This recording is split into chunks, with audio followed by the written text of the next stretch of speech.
श्रीनगर में मेंबर साजी मुहिम शुरू की। महबूबा मुफ्ती ने LG के जारी करदा हालिया बरतरफी के अहकामात पर तशवीश का इजहार किया। इन्होंने नेशनल कॉन्फ्रेंस हुकूमत से फौरी कार्रवाई करने की अपील की है।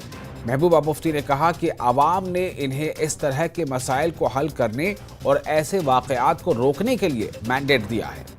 महबूबा मुफ्ती ने कहा कि एक तशवीश का इजहार किया गया है कि 2019 के दौरान स्टेक होल्डर्स से मुनासिब तरीके से मशावरत नहीं की गई। उम्मीद की जाती है कि इस बार बिजनेस रूल्स वज़ा करते वक्त तमाम स्टेक होल्डर्स को एक जामे नुक्ता नज़र को यकीनी बनाने के लिए साथ लिया जाएगा।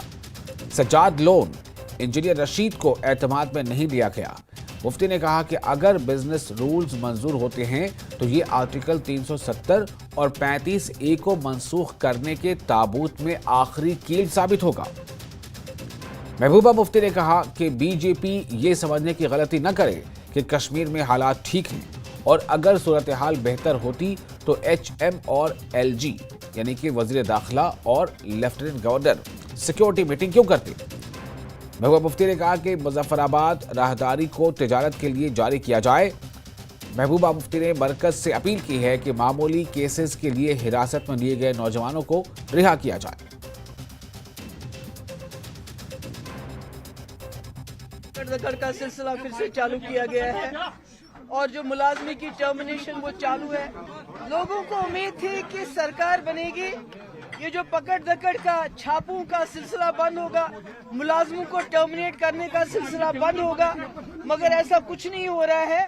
जो कल 3 मुलाजिम टर्मिनेट हुए हैं उसमें एक कांस्टेबल फिरदौस है जिसको मिलिटेंटों ने जख्मी करके उसके जिस्म में 85 टांके लगे हुए हैं।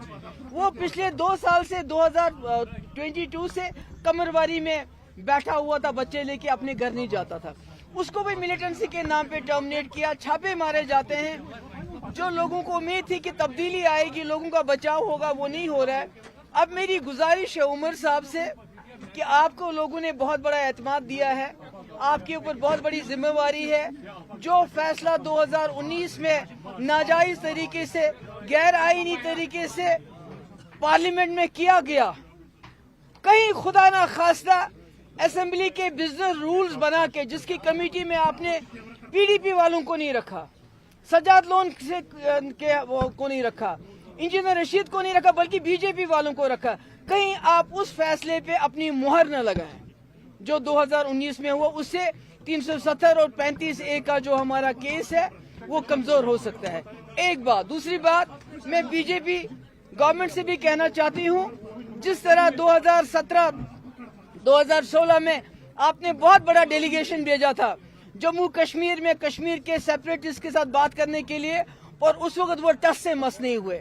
उनको लगा कि शायद पत्थर के बलबूते पे, पुलिस स्टेशन पे हमला करने के वजह से, अस्पताल जलाने से हम जम्मू कश्मीर का मसला हल करेंगे, मगर ऐसा नहीं हुआ। आज आप BJP वालों वो गलती मत दोहराओ। आज आप ऊंचे घोड़े पे सवार होकर ये मत सोचो कश्मीर में सब कुछ ठीक ठाक है। कश्मीर में कुछ ठीक नहीं। अगर ठीक होता तो होम मिनिस्टर रोज सिक्योरिटी मीटिंग, लेफ्टिनेंट गवर्नर एक मीटिंग कश्मीर एक जम्मू में नहीं बुलाता है। लोग, कश्मीर के लोग खामोश हैं, पर इस खामोशी को आप नॉर्मल सी मत समझिए। आप जम्मू कश्मीर के लोगों के पास उसी तरह आइए जिस तरह 2016-17 में आपने डेलीगेशन भेजा था। यहाँ के लोगों के जख्मों पे मरहम कीजिए। यहाँ के लोगों को आपने बहुत तकलीफ दी है, उस तकलीफ को दूर कीजिए। जो जेलों में हमारे नौजवान हैं, जो अंडर ट्रायल है, जिनका केस भी नहीं चल रहा है, उनको वापस कश्मीर लाइए ताकि उनके माँ बाप उनका चेहरा देखे। और यहाँ ये पकड़ दकड़ का सिलसिला बंद कीजिए। जो आपने रावला कोर्ट बंद कर दिया कारोबार, आपने मुजफ्फराबाद बंद कर दिया, उसको शुरू कीजिए। बल्कि जो